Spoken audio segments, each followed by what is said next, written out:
প্রবাসী বাংলাদেশিদের অংশগ্রহণে সিডনিতে জাতীয় নাগরিক party NCP diaspora Australia New Zealand অধ্যায়ের প্রথম উন্মুক্ত দিবস অনুষ্ঠিত হয়।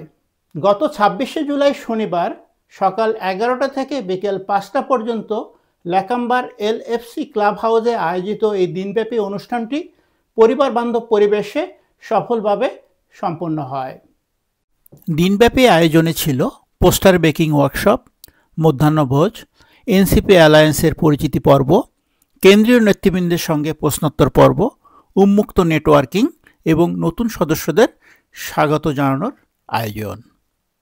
অনুষ্ঠানের শুরুতে শিশু কিশোরদের অংশগ্রহণে অনুষ্ঠিত পোস্টার মেকিং ওয়ার্কশপটি বাংলা ভাষার প্রতি তাদের আগ্রহ ও সৃজনশীলতা তুলে ধরে। মধ্যাহ্নভোজের পর শুরু হয় মূল অনুষ্ঠান। এনসিপি অ্যালায়েন্স সিডনির পরিচিতি পর্বে স্থানীয় সক্রিয় সদস্য ও আয়োজকদের উপস্থিতি ছিল উল্লেখযোগ্য। উপস্থিত বিশিষ্টজনদের মধ্যে ছিলেন আসলাম আহমেদ, তানভীর হাসান মোর্শেদ, সালোয়া শামস, মোস্তাক আহমেদ, আশিক ইকবাল, আবুল হুসাইন জিয়া, সাইদ ইমাম, আসিফ খান, সাইদ আল মামুন, নিহাল হুসাইন, আব্দুল কাদের জিলানি প্রমুখ। অনুষ্ঠানে সিডনি কমিউনিটির পরিচিত মুখ সেলিম খান মুকুলের উপস্থিতি ছিল বিশেষ তাৎপর্যপূর্ণ। উল্লেখ্য, অতীতে সেলিম খান মুকুল বিএনপি সংশ্লিষ্ট রাজনীতিতে যুক্ত থাকলেও আনুষ্ঠানিকভাবে তিনি এনসিপি ডায়াসপোরাতে যোগ দিয়ে উপস্থিত সবার উষ্ণ অভ্যর্থনা লাভ করেন।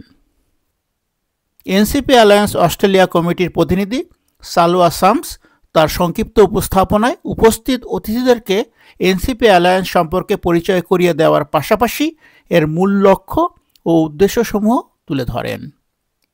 প্রধান আকর্ষণ ছিল কেন্দ্রীয় দলের সঙ্গে প্রশ্নোত্তর পর্ব। এতে অনলাইনে যুক্ত হয়ে এনসিপি ও এনসিপি ডায়াসপোরা অ্যালায়েন্সের কার্যক্রম, উদ্দেশ্য ও ভবিষ্যৎ পরিকল্পনা তুলে ধরেন যুগ্ম মুখ্য সমন্বয়ক দিলশানা পারুল। তিনি উপস্থিতদের বিভিন্ন প্রশ্নের সরল ও তথ্যভিত্তিক উত্তর দিয়ে সবার প্রশংসা কুড়ান। অনুষ্ঠানটি সঞ্চালনা করেন সাইদ ইমাম। অনুষ্ঠানের শেষ পর্বে আগামী 10ই আগস্ট রোববার এনসিপি ডায়াসপোরা অস্ট্রেলিয়া নিউজিল্যান্ডের উদ্যোগে ৩৬শে জুলাই স্মরণসভায় সকলকে উপস্থিত থাকার আমন্ত্রণ জানিয়ে আয়োজনে সমাপ্তি ঘোষণা করা হয়। এই আয়োজনে এনসিপি ডায়াসপোরা নিজেদের একটি উদীয়মান প্ল্যাটফর্ম হিসেবে তুলে ধরে প্রবাসী বাংলাদেশিদের অধিকার, সংস্কৃতি ও পরিচয় রক্ষার প্রয়াসে নতুন মাত্রা যোগ করেছে। Naim Abdullah, independent television, Sydney, Australia.